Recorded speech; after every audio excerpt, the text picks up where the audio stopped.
آپ اگر غور کریں تو ہماری روزمرہ کی جو پریشانیاں ہیں وہ انہی میں سے ہیں. کوئی بیٹے کے لیے پریشان، کوئی کاروبار کے لیے پریشان، کوئی قرضوں کی وجہ سے پریشان. اس کا مطلب یہ کہ اگر ہم استغفار کرنے کی عادت ڈال لیں تو ہمیں کسی اور عمل کی ضرورت ہی نہیں ہے. اور یہ عمل قرآن مجید میں بتایا گیا ہے، یہ پروردگار عالم کا کلام ہے. ہم استغفار کم کرتے ہیں، کم از کم 100 مرتبہ صبح اور شام استغفار کا کرنا معمول بنا لینا چاہیے. آپ لوگ ڈرائیو کرتے ہیں اپنے دفتر جاتے ہوئے تو راستے میں جو آدھا گھنٹہ لگتا ہے اس میں کیا کرنا ہوتا ہے؟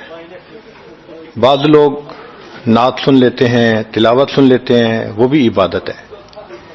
لیکن اس سے زیادہ بہتر یہ ہے کہ انسان خود پڑھے کچھ. تو اگر اس دوران آپ استغفر اللہ ہی پڑھتے رہیں تو سینکڑوں دفعہ استغفار نامہ اعمال میں لکھا جائے گا. اور اگر پورا پڑھ لیں استغفر اللہ ربی من کل ذنب واتوب الیہ تو یہ سونے پہ سہاگے والی بات ہے. تو اپنے ٹائمنگز کو ایسے ایڈجسٹ کریں کہ اس میں درود استغفار کثرت کے ساتھ آپ پڑھ سکیں. چونکہ حدیث پاک میں یہ فرمانا کہ قیامت کے دن وہ بندہ بہت خوش ہوگا جس کے نام اعمال میں استغفار زیادہ ہوگا. دوسرا سبب ہے توبہ. توبہ اور استغفار بہت قریب قریب ہیں، ان میں لائن آف ڈیمارکیشن ڈالنا تھوڑا ڈیفیکلٹ ہے.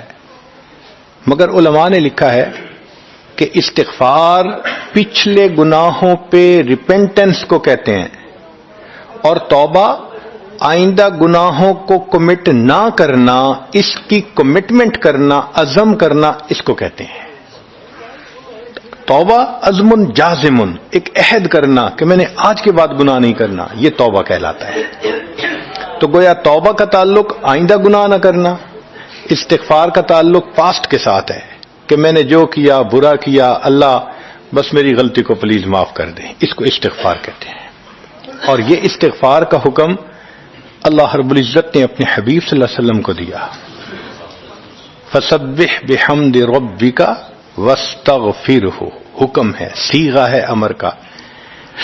اللہ کے محبوب صلی اللہ علیہ وسلم کو اگر یہ حکم ہے تو سوچئے پھر ہمیں استغفار کرنے کی کتنی ضرورت ہے. توبہ ہر بندے پہ کرنی ضروری.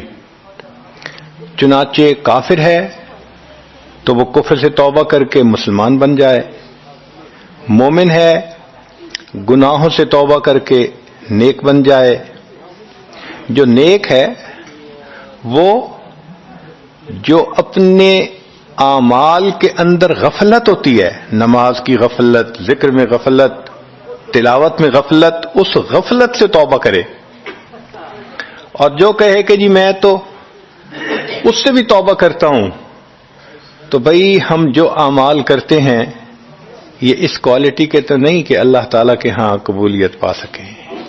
اب پھر استغفار کرنا کہ اللہ اس کو قبول کر لیجئے، کیونکہ اللہ کے محبوب صلی اللہ علیہ وسلم نے فرمایا ما عبدنا کا حق کا عبادتک، اے اللہ ہم نے عبادت نہیں کی جیسے عبادت کرنے کا حق تھا. اگر سید الاولین والآخرین صلی اللہ علیہ وسلم یہ فرماتے ہیں، ہم کس کھیت کی گاجر مولی ہیں، ہماری عبادتیں کیا عبادتیں ہیں. تو استغفار کرنا، توبہ کرنا ہم میں سے ہر بندے پر لازم ہے. تیسری چیز جس سے کہ گناہ معاف ہوتے ہیں، الحسنات الماحیہ، نیکیاں.